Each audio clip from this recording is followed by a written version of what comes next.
মন্দিরের প্রণামী এবং দান সামগ্রী চুরির বিড়ম্বনা কিছুতেই আর কাটছে না বিজেপির।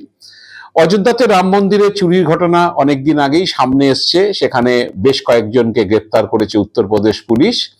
তারপরে বদ্রীনাথ ধামে চুরির ঘটনা সামনে আসে, সেখানে দেখা যায় যে বদ্রীনাথ মন্দিরের নগদ, শালগ্রাম শিলা, রূপো হাতানোর অভিযোগ রয়েছে। সেখানে মন্দির কমিটির চেয়ারম্যানের এক পদস্থ কর্তা, তিনি হচ্ছেন প্রমোদ নৌটিয়াল।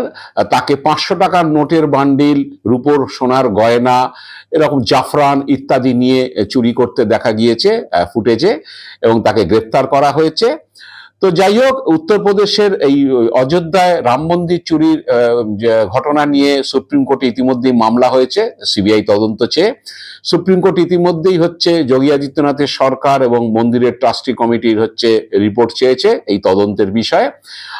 আপনারা ইতিমধ্যেই জানেন যে রাম মন্দিরের চুরির বিষয়ে সেখানকার মন্দির কমিটির সেক্রেটারি এবং আরো 2 কর্তা পদত্যাগ করেছেন, তাদেরকে পুলিশ ইজারার মুখোমুখি হতে হচ্ছে।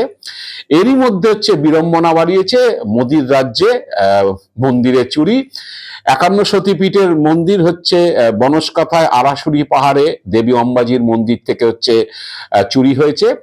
সেখানে যে ভিডিও ফুটেজ প্রকাশ্যে এসেছে তাতে দেখা যাচ্ছে যে সেই মন্দিরে যারা গণনা করে প্রণামী এবং দান সামগ্রী, সেই গণনার একজন কর্মী চিরাগ ঠাকুর, সে শৌচাগারে যাওয়ার সময় তার পকেট থেকে টাকার বান্ডিল পড়ে যায়। 1 লক্ষ টাকা ছিল।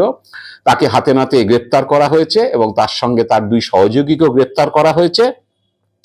এখন যে মন্দির কমিটি এই নিয়ে বিড়ম্বনায় পড়েছে, এবং যেহেতু প্রধানমন্ত্রী নরেন্দ্র মোদীর রাজ্যে, তো জানি না যে একের পর এক যেভাবে রাম মন্দির, তারপরে বদ্রীনাথ এবং অম্বাজির মন্দিরে চুরির ঘটনা ঘটছে, এতে বেশ কিছুটা অস্বস্তিতে বিজেপি। কারণ অনেকেই বলছেন যে ভুলুণ্ঠিত হয়েছে হিন্দু ভাবাবেগ। রাম মন্দির নিয়ে বিশেষ করে অস্বস্তিতে যোগী আদিত্যনাথ সরকার, কারণ সামনের বছর সেখানে ভোট রয়েছে।